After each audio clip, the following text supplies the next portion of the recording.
Okay. I hope everyone got an amazing meal just now. Thank you all for coming for the presentation. My name is Oren. I'm one of the founders of Verity Security. We're based in Israel. I founded the company 3 years ago. Just a sec. Come on. And that's me. I founded the company 3 years ago. Prior to that, I worked at Check Point for 5 years at the CTO team. I was defined as the CLO, Chief Log Officer. Yeah, there is a role there like that. I really like logs.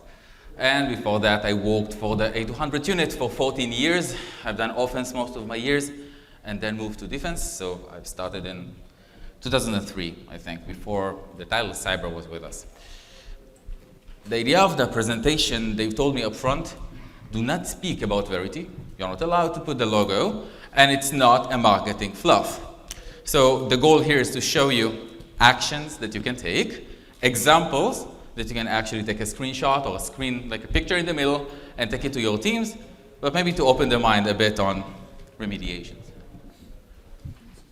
So for the ones that manage the security controls, if you've installed policy on any control on Thursday, you have some balls, because if it will stop working, you have a problem for the weekend. And it happens to all of us that we needed to change the security over time, and also on Sunday when something stopped working. And on Sunday you needed to work out and to wake up and to fix it. In most cases, the changes that you needed to do are to overcome a security challenge or a business impact event. Maybe the backup service doesn't work. Maybe something is malfunction, and maybe it's your responsibility or not. But if you're responsible for security, you want to enable everything. If you're responsible for the infrastructure, you want to validate you're not going to break something on the way, or to install policy on Thursday night or Friday in the case of the US. And the example that we see in those days, again, I really like Check Point. I worked there before, so a good finding from last week. I assume most of you, if not all of you, heard about this vulnerability. Some of you, if not all of you, but not all of you, have the VPN of Check Point. I will say there is an extreme decrease in VPN usage. Almost everyone are moving to SASE. Netscope are winning there big time. Also Zscaler, by the way, and Palo are running after them, and they will rule the world also in parallel. But that's an interesting example of something that is pretty massive that you have. Now the question is, do you have this device? You probably know if you manage the controls themselves, but if you are from the security side, you manage it, or you are from the SOC or from the risk management, the question is, do you have it, or are you vulnerable? Now it's simple. You can scan. You have Qualys, Tenable, Rapid7. You have all of those. You have even Microsoft that with the E5 license can scan behind the scenes everything. They see the OT. They have the full asset management as part of the E5. If you're not aware of it, you already have asset management as part of the E5. Again, there are good vendors there, but you can find it if you have this version, if you have the vulnerability, but what can you do with it? Now, for the last year, that's a good slide for marketing. Nice one. So for the last year, all of the vendors, probably that you're using, had vulnerabilities, or some of them had. But it's not only about the vendors of security that you have that have vulnerabilities or risks. It's about the applications that you use, the OS that you do not update or upgrade, and the fact that users are using Mac and have not updated the OS for the last 5 years because they don't like the upgrade if you allow them to use Mac. Now, before I move to remediations, or how can we overcome risks, and I promise those guys here, this presentation will not take 45 or 50 minutes, because maybe some of you will go out. 50 minutes is too much for my thought. It will take 25, 30 minutes, very precise, with the goal for you to see actions, take pictures, and go to the teams. And when we go to remediation, and I've sat with Gartner this morning, and also yesterday with some of the analysts in the Gartner conference that we have in parallel, what is the remediation? There are so many ways to address it, but I want to address it to not a vision, but to a strategy. Based on the ages in the room, I can state that you started with prevention. Let's block stuff. 15 years ago, 20 years ago, 10 years ago. We moved to detection and response. Let's now detect more. Let's give our teams. Let's move to services. There are so many services for SOC, for MSSPs that can give us this service. Let's detect a threat, let's detect a risk, and let's respond to it. But now the question is that maybe too late? You want to respond to a threat? Why not overcome it up front? Why not block everything that you can? Because you will break the business on Thursday night. If you will enable all of the security controls to their maximum, and I can state all of the vendors that you will see in a second, every one of them have a function that if you will enable, you will break the business. Something bad will happen. That's the reality. They even mention it in their admin guide, and the support team knows that if they see the function, they need to disable it because it will reduce 50% of your overhead on Sunday morning. So what can we do with remediations? There are a few definitions for remediation that I'm going to address. A remediation from an attacker. When I will open your logs, if you will allow me, and we will see an example on logs in a second, in a few slides, you will see attacks that had been blocked. I will ask you, or ask you to ask the teams, to take the attacker IP address and query it. In your Splunk, in your Qualys, in your QRadar, in your EDR, never mind. Just query the IP address that was trying to exploit or run an exploit against you, that it was prevented. You will see allow logs. You will see alert logs. You will see detect logs. Connections has been approved from this source. You block the attack. You have not blocked the attacker. Reality check, again, that's for any organization that we see because no one can hunt and run after all the IP addresses in the globe. That's why we do not see IP reputation as a service that you can purchase from the vendors because you will block AWS in 5 hours. So it's not only blocking or remediating an attack, it's also remediating an attacker. It's a state of mind you need to have. Now, detection and response is enough. I don't think so, but again, it's a matter of state of mind and which team you are in. If you manage the SOC, definitely it's enough. It's your responsibility. But if you are the CISO or head of infrastructure, is that your responsibility? Is that important or not? And the second thing, moving back to the use case in here, are you blocking the attackers? Is do you have the manpower to do it? Can you really go and block any attacker that was trying to run an exploit attempt on you? Can you look at email addresses that has been sent malicious files and block them automatically? We have a SOAR market, we have a SIM market that we're emerging. But are you really writing automations on SOAR all day to find those? It's a gap, but you still need a remediation, and it will reduce your attack surface. It will reduce the risk because you will block the one that was trying to run an exploit on you. How about the protection on a vulnerability? The second thing, can you deploy patches automatically? I've seen in the last years only one German organization that deployed automatically all the patches that is tenable has been just found. Everything was deployed through SCCM, automatically. He said, I don't care about the business. I care about the fact that I got a ransomware 2 years ago. I almost got fired. It will not happen again. I'm going to patch everything all day. Are you doing it? No. No one really is doing it.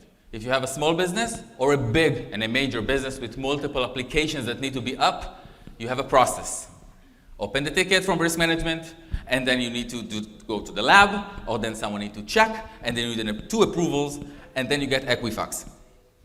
Because it took them a week from the alert from Tenable, I think it was Tenable, to the fact that they actually done the change in Checkpoint IPS.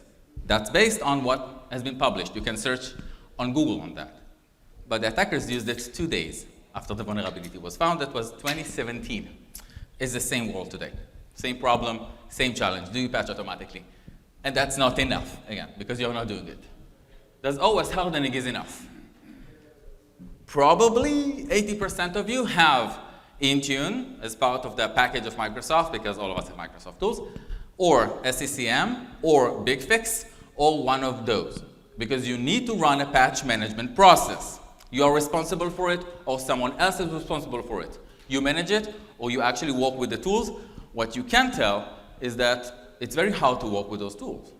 They're amazing. They have so many functionalities. But can you actually change a configuration through Intune in the OS? Yeah, you need to know how to write a PowerShell, run it through everything, then get the response, and then analyze it, and then change the configuration in the registry key. I'm going to show an example of that. But is that easy, or that's enough? No. And the last piece, and that's one of the important pieces of the presentation. Do you have the compensating control that can protect, and in this case, protect from a vulnerability, from the active vulnerability you have? I will vouch that you do. In the cloud, in the on-prem, you have not only a detection mechanism, but a prevention or a block mechanism.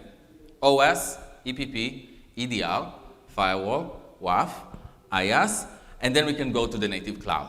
But all of this structure, I haven't said SSE, so sorry for Netscope. So SSE also is an important thing because everyone are moving to work from home and need it as a replacement for the VPN. But are you really using the compensating controls? Is that enough? No. But is that sufficient now? I think you already paid for those tools. Are you really using them? And I'm going to show examples for that. And the third is the business impact. How much time it will take you to implement a change? Any change that you saw in the vulnerabilities and the risks? Does internal politics involved inside? Like, do you really manage the tools or someone else? You define the policy, but someone else needs to enforce it. Or it's a small team, 3 engineers, 2 engineers with a managed SOC and MSSP that helps us. That's cool. 500 employees organization, 1 team, 1 manager, it's like that. But if you go to 5,000 or 50,000 employees in the organization, you have a massive and a big infrastructure, security, risk, GRC, and processes. And it's a part of the deal. And the last piece, and I'm going back to Sunday morning, have you encountered in your career that you've enabled something and then the application stopped working? It's very connected to block. You want to block? You need to validate that it will not take down any business application or anything. So to summarize it, those are the 4 remediations in practice. I'm going to show examples for them, but OS changes. If you have Intune, WSUS, SCCM, or BigFix, you have the technologies to scan for misconfiguration in the OS level and to change the configurations. Second, control configuration change. You have a Palo in the perimeter, you have a Fortinet internally, you have a CrowdStrike and a Microsoft, or even a Sentinel-1 inside, or even a Signet. I will review the logos in a second. You have a SASE you need, so you've chosen Netscope, a Tenable, or maybe just an E5 that scans everything based on the E5. You have it all. You just need to maximize them. How do you do that? Deploy an OS patch, pretty straightforward. On applications, it's easy. In some cases, we don't care. Just patch all of it. I don't care about restarting Chrome to everyone. I care about restarting Server 2012 because I don't know what will happen. Or 2007 Windows Server, because that's even worse. And the last is threat intel enforcement. That's for the ones that have a SOC or have someone that manages the intelligence for them. Can you enforce an attack against an attacker, not just the attack? There is a major difference from statistics. First example. For Lina vulnerability, you are seeing in here the Black Basta news. We have access to all of the groups. Also, you have access. If you want, I can share with you all the links to all of the ransomware groups that there are, gladly. So they are utilizing this vulnerability, and they've utilized against those organizations. It's an endless list. And in the last month, more than 300 organizations got a ransomware based on what I've seen globally. There are much more. Again, the numbers are bigger than that. But let's try to analyze what they have done and what you can do with it. First step is an email that was sent with a malicious file as an attachment. Probably you have a security control that can protect from malicious files. I don't know if you knew, but intrusion prevention system that runs with SSL inspection, that's a catch, it can actually scan for vulnerabilities inside files. If you look inside any of the vendors and you review, just search for Office, You'll find a vulnerability on Office, but are you inspecting the traffic? You can do that, but you can actually do that in the mail security or in the operation system, and I will show that. Someone clicked the file, connected outside, download the payload, MSDT is the vulnerability. Again, we can do an offline session if you want on how to implement a vulnerability like that, and how does it work, and what are the actual changes inside, and eventually download something to the host. The attack itself looks like that. Actually, this is the attack. And what you see is MSDT. I believe you can see that after the Windows location href. That's how you start. If I will do it so high level that I can, but actually what I've done here, I just run the exploit. What I wanted to show you is that. What you see in here is the parsing, the attack itself. And in here, and I will go down, I hope everyone will see me, that's the configuration change in your OS, that if you will change it from true to false, the vulnerability will not be applicable anymore. That's it. Go to this value, change it, scan for it, change it from true to false, you're not vulnerable anymore, that's it, you're done. The problem is with golden image process, because some of you have a support team that deploy new laptops and new OS based on your policies, but they haven't updated for the last year the disk, if you remember the disk that we've deployed the images. So you haven't updated that in the last year. That's a different policy. Someone else owns that. So you still have it. You need to run it every day, every hour, every 24 hours, or 6 days. You need to decide. But to overcome this vulnerability, that's the change. It's super small. And that's it. You don't need to restart anything. Just change it from true to false. And it's important because you will try to train the employees not to open an invoice email, but 95% success rate. You know what? 99% success rate on a 100 employees organization, one clicked it. He will click it tomorrow and the day after and 2 days after. So what? It's not relevant anymore. And it's not a patch with a restart to all of the organization. It's just a small change in the registry key. And you don't need a restart. There are so many like those, so many, and you can actually implement them. If you open any Microsoft vulnerability, for example, you have it in the documentation. What is the H key you need to change? Just look for Microsoft vulnerability, H key, change it from true to false, not applicable anymore. So still, you need to do patches. You will want to conduct patch. But that's the simplest way. And the question is, do you have this vulnerability? Look, just look in Tenable, in Qualys, in CrowdStrike, in Microsoft, in Sentinel-1. Just look for it. Take a picture, 2022, 30190. Just search for it. If you have it, change the registry key. It's not there anymore. And as a practice, if you have the teams that are doing that, that's the process. If you have a service provider, that's the process. Because you can actually overcome lots of them.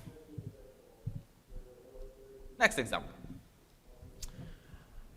An attacker was detected by a security control. An attacker can be, or an attack can be, an IP address that was trying to utilize the vulnerability against you, or just to scan you, a malicious file, someone surfing to a domain or a URL. I'm not talking about the EDR detection in the process level, or something runs as a PowerShell internally in the network. That's a different slide. But if someone was trying to run an exploit on you from the outside in, as the common one, or a malicious file, the process that you will need to take, and I've chosen vendors that are not my logo, again. They told me not to put my logo in. So you have a Palo. Why I've put Palo? Because today they are number one in the networking, and also, again, moving to SASE, with the offering of all the Cortex and all the CM world of them. They're pretty massive, I will say. Again, as the next checkpoint, I'm stating that on them. The first step that I will want to is to find out if someone was trying to utilize a vulnerability against me. You have hundreds of thousands of logs like those every month. Lists on lists on lists. So let's first of all block all of those, all of the attacks themselves. But then let's take the list of the ones that are trying to attack you. You have a small thing in here. You need to determine it's a false positive or a true positive. I will just state, because you cannot block any IP as I stated. But the next phase of intelligence enforcement, state of mind.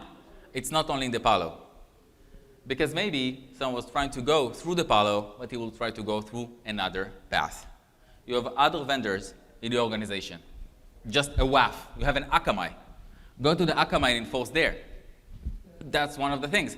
The remediation is not only to overcome a specific challenge that you have because the Palo did not block it. Of course it didn't block it. It doesn't have an IP reputation process. If he will do it, he will take down your business application. That's the basic of everything.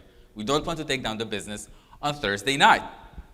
But you need to go to the other vendors as a process. And that's a challenge one. How do you actually enforce between them?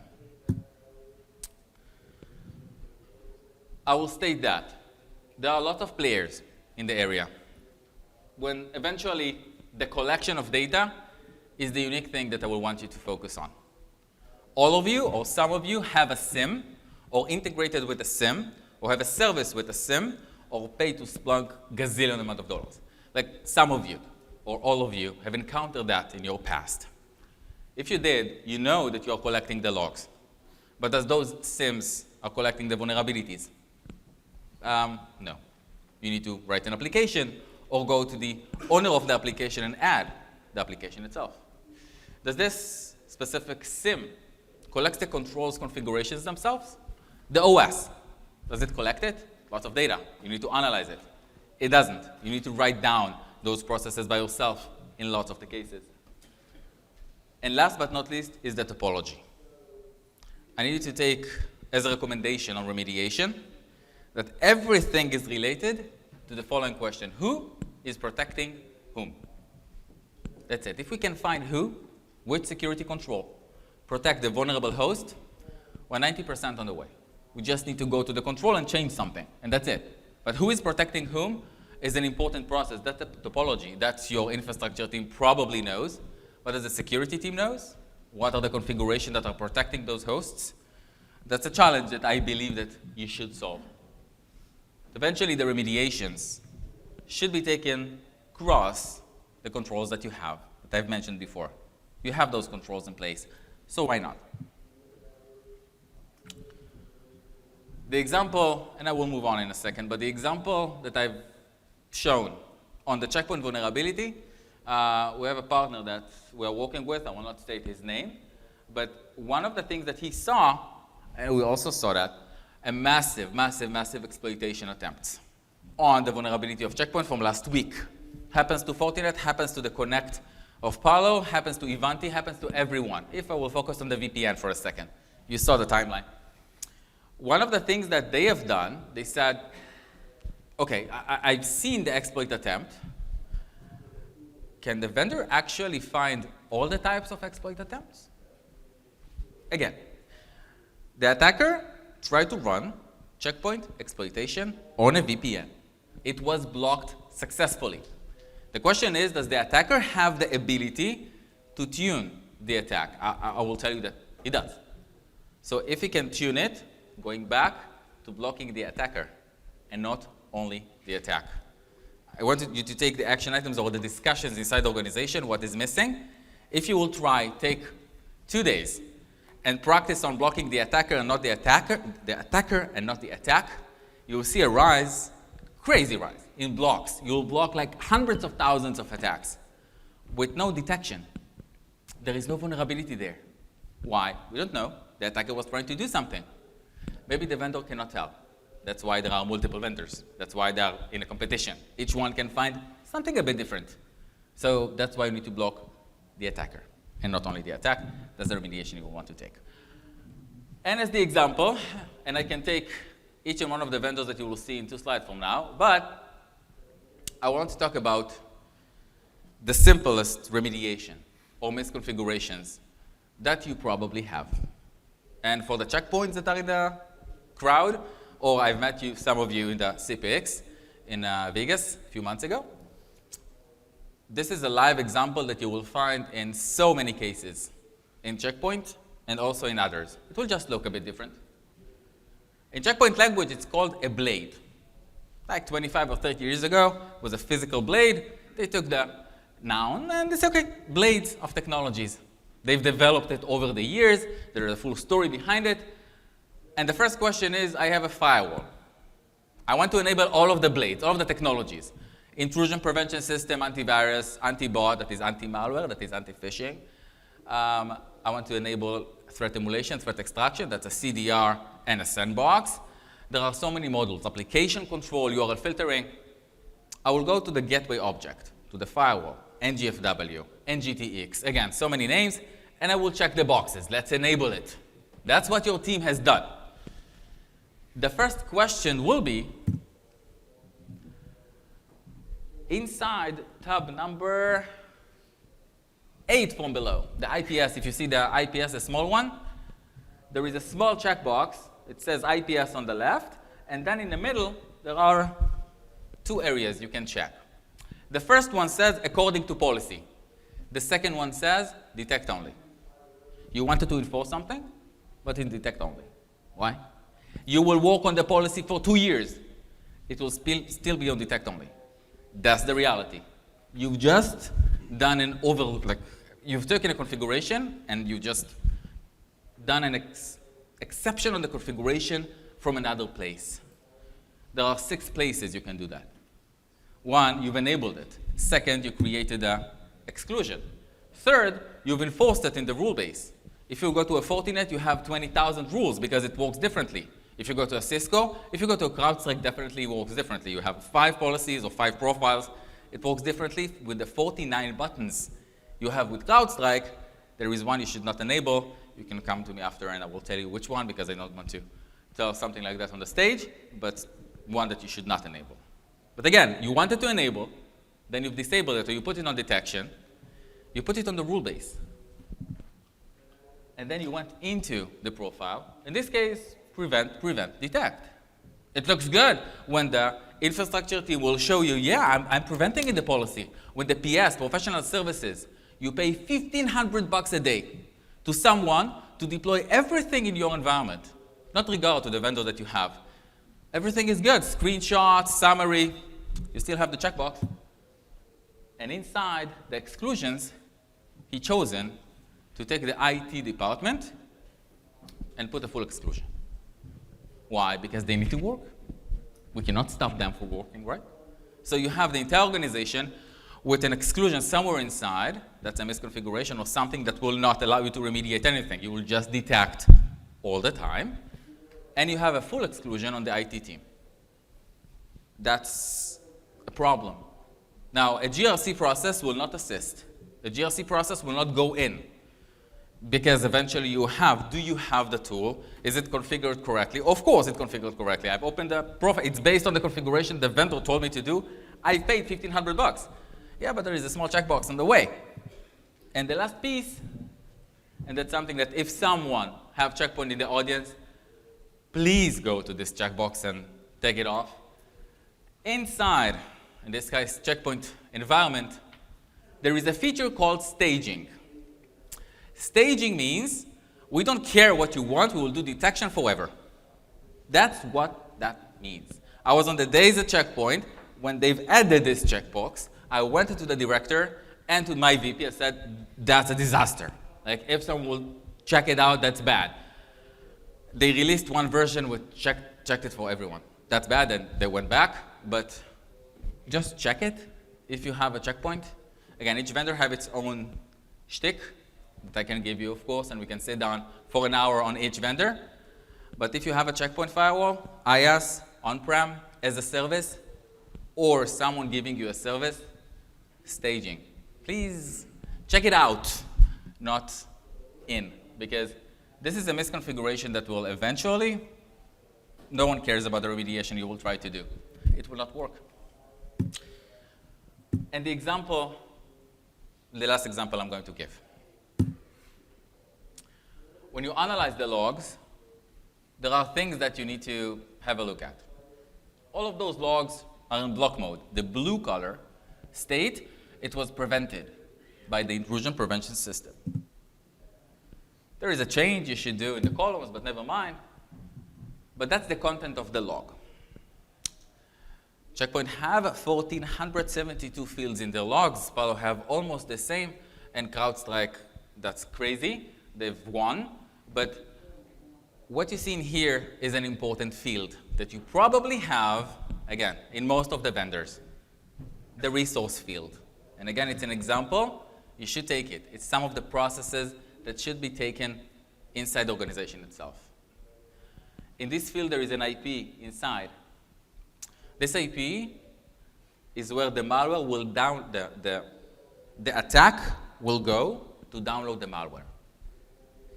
That's it. You have it in the logs, in all of the vendors that you have. You have a field that shows you this guy tried to attack you or girl tried to attack you, and if the attack was successful, it will go to this place and will download that. So you just brought more intelligence to be able to enforce. Why not? If it was successful, if it was not, we cannot tell, but let's say he was successful and you missed it. So just enforce 192, 101, 10, 203. That's it. No host will be able to download nothing, although you're doing a detection and response. You can do a detection and response only, that's fine. So block that part, because you will not download the payload. It's there. It's in the data that you already have. Just go to the logs, and again, we know the fields. I can actually give you a list of all of the fields that you need to go to, and just enforce it. Now, probably, you have one of those vendors, and the list goes on. In some cases, you have a process through Jira, through ServiceNow, or through anything else that will try to overcome the politics, or will try to do to make an order in the organization, because we need an order. There are too many false positives, too many vulnerabilities, definitely too many logs. It's a garbage can. But you need an order. That's why you're using ITSM. You have all of those already. Do you need to purchase a new product that will do another detection or inspection mechanism? I don't think so. You actually have it for the last 10 years. Are you utilizing it? Definitely not. And what should you do? You should go to remediation. You should actually move to prevent everything, because as I stated at the start, detection and response, all of you have it. As a process, as a service, as a managed SOC, as someone around the globe that is doing it because you have 250,000 employees. Yeah, one of my customers, that's the size. You have 60 analysts in a shift, something crazy, every day, all day. Fine, they have the budget, but no one really have budget like that to hold this amount of analysts to analyze for detection and response. If you have any one of those, and there are so many others, you already have the protection in place. You actually need to enforce more and remediate. The remediation of the vulnerability that I've shown you, you already have it. If you have the vulnerability, you have the ability to overcome it. I will state one thing. No vendor can protect from all of the vulnerabilities, all of the risks. That's the reality. And if someone will tell you I'm blocking 100%, he just lied. But if one can protect from 90%, and you will take the 10%, you now can focus on that. If you have a compensating control that can protect from 9% from the 10, so you have just 1% to work on. Those are the important ones. You cannot overcome them. You cannot virtual patch them. You cannot do any change in the OS. You cannot protect from the attacker because it will take down the business. It's an AWS server. So you actually need to patch. But that's a small portion of what you have. How do you prioritize? Again, they told me not to do a presentation of Verity. So what's now? First of all, as I stated, you already have the tools. If you want to switch a tool, I had a discussion with the CIO that he asked me, I want to replace between this vendor to that vendor. They have 11,000 employees. They wanted to switch the firewalls and the EDRs and to move from VPN to SASE, of course. So my question to him was how urgent it is. Like, what is the price, for example? So the same price, I'm getting a Ferrari.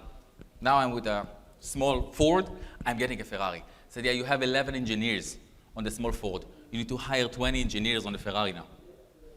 So I will replace, and what will happen? I said, I don't know.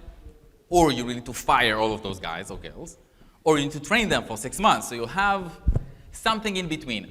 Or you can pay $1,500 a day for PS. So of course, you need to buy 50 days up front. So that's not based on the price that you gave me. I just added 50 days above, so I don't know if it's worth it. So when you want to replace, ask yourself 98% detection, 97% detection, MITRE attack, NSS labs. Wow. Everyone are enabling everything in the NSS lab, and everyone have maximum detection and prevention and block. So what is the difference? The ease of use, less problems that it will cause to your infrastructure. If they are so close to each other, it's a massive market. But when you will replace, are you going to take down the business? And second, do you really need to replace? And I'm being asked on that all the time. Do I need to replace? I don't know if because you want a Ferrari, go for it. It's fine. But you have a tool that works. If it's deprecated, throw it to the trash. Take a new one. But if it's not, why not use what you have? You have limited budget, I will state, for every one of us. The investment in AI, it's important from my perspective. Also protection from AI, that's a different presentation, by the way. But the investment in AI, it's to overcome the challenge of manpower. No matter what the tool that you will take, and you have new tools, you have new platforms, everyone is a platform today. Someone said also Verity is a platform, but it's not me. So investing in a platform means that you will be able to manage everything that you have. The vendors themselves have a platform. Palo Alto have an amazing platform that manages everything. What is the detection? I'm putting aside. How do we compare it to Microsoft platform? Microsoft have an amazing offering. Do they do network? No. They're going to release a SASE offering now, but it's not yet. But they are using an AI, deep AI inside. By the way, Microsoft are going to release in the upcoming 3 months the Copilot with 91 integrations. I met with the PM. His name is Yoni, a friend of mine. The integration means they can take any configuration and any log or event from any tool and push it or take it from another one based on Copilot. 91 integrations, you can ask a question, you can push. Crazy. So maybe you already have the license, by the way, so remember that when they will release. But AI is what we have today. In the past, it was machine learning. Still, it's a machine learning, but it's a different one maybe. But all of the tools that you have it. The question is, do you have a platform that actually oversees all of them? And measure the effectiveness. That's one of the last pieces. Gartner are calling it ASCA, or SCA, Security Control Assessment, or the effectiveness of the controls. Can you measure it today? What is the remediation, or how much do you really block with the vendor that you have? How many remediation you can take without taking down the business? There are simple questions for engineers in here and the managers or the executives in the room that wants to know. But are you really doing it, or do you have it? That's a question. And the last piece on remediation, going back to slide number 1 or number 4. I will state again, 20 years ago, the state of mind of all of the engineers that were also cybersecurity expert, because we have an antivirus and a firewall with layer 3, maybe layer 4. So we had that in the past. If we had that, we've done cyber, we've done block, we've blocked everything, we're on the spot all day. The world evolved. Now you have a detection and response. You have EDR move to XDR in parallel to MDR, in parallel to NDR. You have all the letters and then a DR because you need a detection and response. Because there are so many threats. Some of the vendors, like CrowdStrike, are selling it as a part of their bundle. Because actually they have a crazy offering. They have 250 analysts there in the team. It's pretty enormous. But doing a detection and response means you will respond to the threat that was already inside. So it went in. Why? You already have the tools to protect against the threats. You just need to remediate. Remediate means, and you will see that in Gartner in the upcoming releases they will do, actually you can take an action pre-breach. Before something bad happened, let's block everything that we can. Someone will knock on the door. We will not open it. He will try from another spot. He will try again. So it will not take him 2 hours or 2 minutes. It will take him 2 months. Eventually, they are getting in, like pen testers. They will get in. They will have a successful pen testing. The question is how much time. If you remediate everything you can, that means move to block every function you can, beside the ones that will take down the business. In each vendor, there are some checkboxes you should not check, like the checkpoint that I've shown. Uncheck it in the second if you have a checkpoint. Please do that. You can actually push them to 3 months or 4 months of a process of an attack, the pen testers. And try that. When you have a pen testing, every 6 months, every quarter, every year, based on your policy, you will get a score. 61 in Israel, it's the number between 0 to 100. In the US, you'll get a B minus. So then take some remediations. Just change the controls and pay them again. I know you need to pay again. I know. But if you've paid again, ask yourself if you've changed the score. That's how we prove value. Do whatever you want. A breach attack simulation, an attack surface management, a pen testing. Conduct a change. Do it again. There is an entire market on that. It's an automated pen testing. It's an amazing market, by the way. You can run from the outside, from the inside, exposure management, crazy ones. You can actually find all the gaps. But you need to take remediations. You need to change the controls to overcome those gaps. I want to thank you for the time. How much time do I have? 20 minutes. So I will release everyone for an amazing coffee from Starbucks downstairs. I will thank you very much for joining this session and enjoy the conference.